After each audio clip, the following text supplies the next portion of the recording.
In lack of common sense, a fact is probably a lie. I see a lot of misinformation going around. And this misinformation is coming from credible sources. It's coming from medical professionals. It's coming from doctors, nurses who are, high up within the medical field, and they have certifications and qualifications, so they command your attention. But when you really look into the information that they're dispersing online, that's getting a lot of views, and it's also being reshared to other people, and you see a mass amount, you see a large audience basically taking on board this information as gospel, and then you look into it and you find out, hold on, like, this is actually not true. And even though it's being marketed as truth and we're being lied to, it's quite sickening. And so it's one specific, like, an example of this is when you see certain public figures that work within the medical industry that are actively making video content, basically saying that, speaking about the male body and the hormones and nutrients that males store within their body, and the process of, semen creation and like what it does. I know it's a bit vulgar, right, to talk about that. It's basically male fluid, right? But I mean, it's important to talk about. And it's like they're basically saying that, that male fluid that kind of builds up over the course of a couple of days, weeks, months, years, however, right? However long you want to, you want to address that.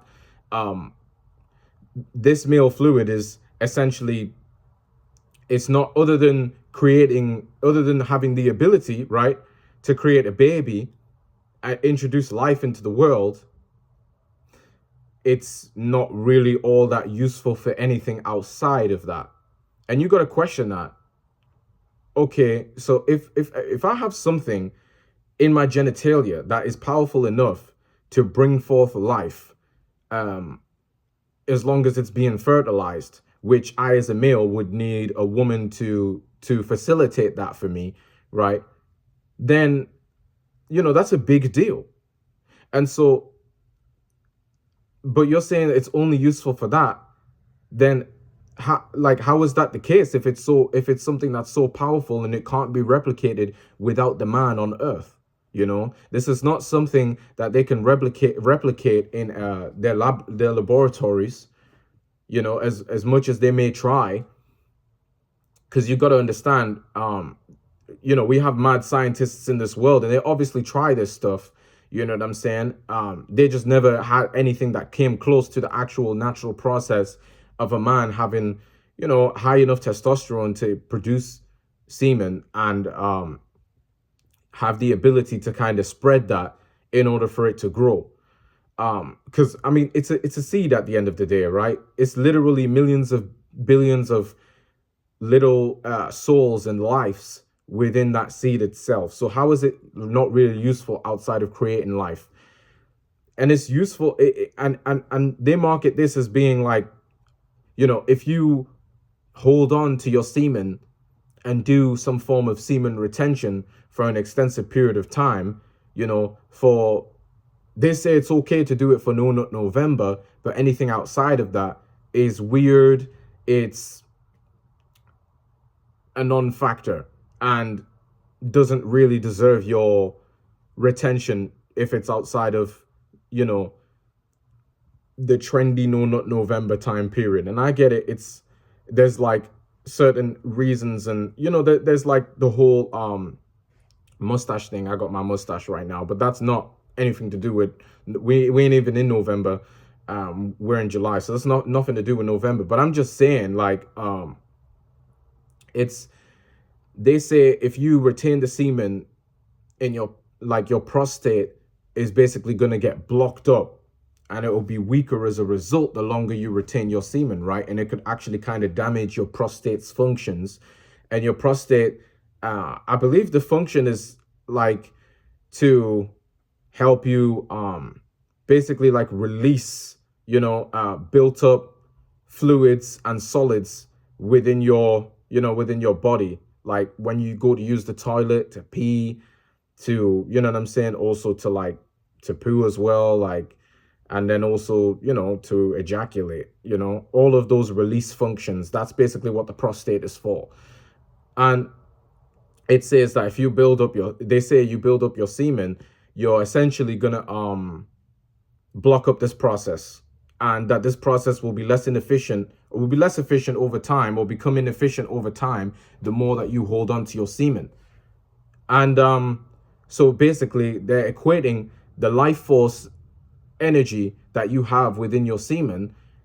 It contains nutrients, all of the nutrients necessary to create another human life. So the nutrients necessary to have the hair that you see on my face, you know what I'm saying? The nutrients necessary to grow tall and build strong and fully developed bones. Like you can see, like I have my shoulders, I have my arms, they work. I don't have any physical disabilities per se. I'm 6'1", you know what I'm saying? So it's like, I think I weigh like, how many pounds? Because I usually do kilograms. It's like 75 kilograms. So maybe around, I don't know, 150, 160 pounds, something like that. So I'm healthy for like my height, my age, and all of that. And so that's what's needed. That's what's all within your semen. Like it has bone marrow, it has zinc, it has magnesium, it has all these nutrients, it has all the nutrients needed. It has all the nutrients needed for a human being to grow properly, and to develop to their potential. And so it's funny to me how they just kind of disregard it, like it means nothing, like it's the same as when you essentially removing waste from, it's just looked at the same as removing waste from your body. And yet pee, it's just waste. It's just basically, additional water that you couldn't really retain, or didn't really need to retain, right? And then poo, you look at that, that's basically just like, it's kind of like additional fats and stuff like that you didn't need to retain. That's really what this stuff is. That's why you might catch yourself go a few days without peeing or pooing potentially, right? And if that happens, you don't need to freak out. It's kind of normal, because it's like if you haven't eaten all that much, then that's good. That's just going to be the outcome of you not really eating all that much over the past few days. So you don't need to remove as much waste from your body. And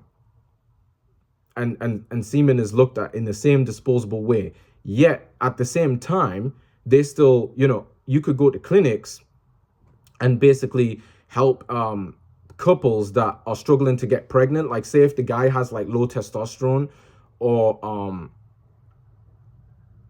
like basically meaning that, he's kind of like infertile, that his semen is really weak, or he's not able to really like, either he's not able to properly like ejaculate, or even if he does, it's kind of like weak.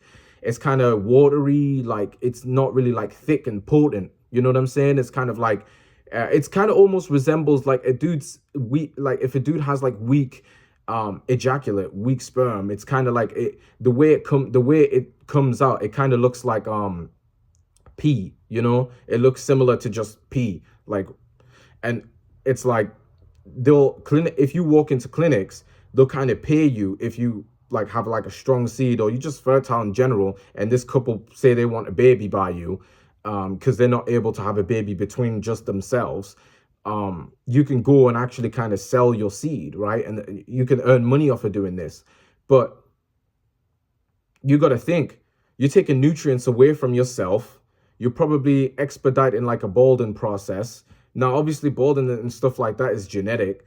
But like, I mean, even say you was to bald at age 60, but if you start like expending your seed, you know what I'm saying, every other day of the week, say like 4 days a week or something like that, 3 days a week or something like that, and say you're selling it, you're going to a clinic, you're handing it in, you're getting this money, you're helping people out, whatever. But simultaneously, I mean, you've got a bunch of kids all over the place, which I don't think is right, because those are your kids biologically. You ain't even taking care of them. It's being legally registered and licensed under another man, which I don't know. That whole stuff is just kind of weird, man. I feel like if you're infertile, increase your fertility, do something about your diet or something like that. It can be cases where it's genetic, but it's very rare in men. It's very rare. It's just they're not really taking care of themselves. But I get it because there's a lot going on in life. It's kind of hard. You work a 9 to 5 job, you kind of lose yourself over time. You don't really know that how unfit you really are until,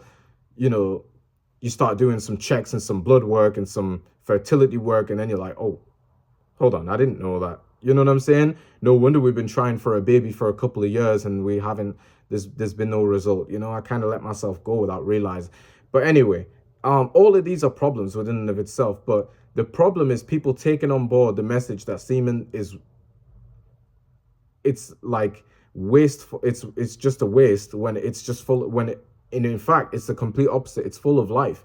And it's like it's supposed to stay in your prostate, right? Because if anything, it strengthens your prostate when you're not always um when you're not always depleting your prostate from the nutrients it needs to actually stay strong over time as you age, so that you're able to perform the actions of removing waste, which is using your bowels when you're going to the toilet, such as peeing or pooing, in order to have that still be a process that you can achieve at the age of 50 years old, 60 years old as a man. And you're not like, oh, I can't poo anymore, I can't pee anymore. Because it's a lot of men get into those ages in life and they're not able to do it. They don't know why. And it's like because they've been expending their seed for a long time throughout their youth, in their older years, and then it gets to a point where they've kind of done like, they kind of weaken their prostate so much that they haven't necessarily done irreversible damage, but they've done damage that's kind of like, it's kind of it's kind of temporary. You know what I'm saying? It could be permanent depending on the extent of which you expend your seed. But like, I mean, I just feel like if you get control of it again, your prostate should start to get, it should start to return back to like a normal level of functionality. But I think the issue we're having is by basically expending our seed. And instead as men, we should be retaining our seed, making it stronger, making our body stronger, so you can put on more muscle and you can retain it and not feel like trash at the gym when you felt like you've exercised a lot but you haven't really seen any results. It's because you're physically weak, because you need that life force energy to travel around your body. Basically what you do when you retain is that it kind of like stays in your prostate. It there's nutrients being basically building up inside your prostate, but not just there. It travels around your whole body. It goes to like everywhere you can think of, like your legs, your, you know what I'm saying, arms. It literally goes like up back, like on the back of your spine, like from the bottom of your spine, which is like near your like prostate and anus and whatever, and then it travels all the way up to the top, and then it kind of, you know what I'm saying, reaches the head. And then once it reaches the head, it's in your brain, right? At that point. And it's kind of helping you think better and have less brain fog and all of this, right? And so because it has nutrients, and the longer you keep the nutrients, essentially, like the more healthy you will be. Now, I know you need to expend it when it comes to creating a baby, but outside of that, that's why even in the Bible says it's like fornication. It's like, it's not the way to go, unless you're married, you know what I'm saying? Or you're trying for a kid, or ideally both, right? And that's the message I just wanted to expand. Like, stop buying into information just because people have verified checks and all of this stuff and their doctors. Like, you got to look into things properly.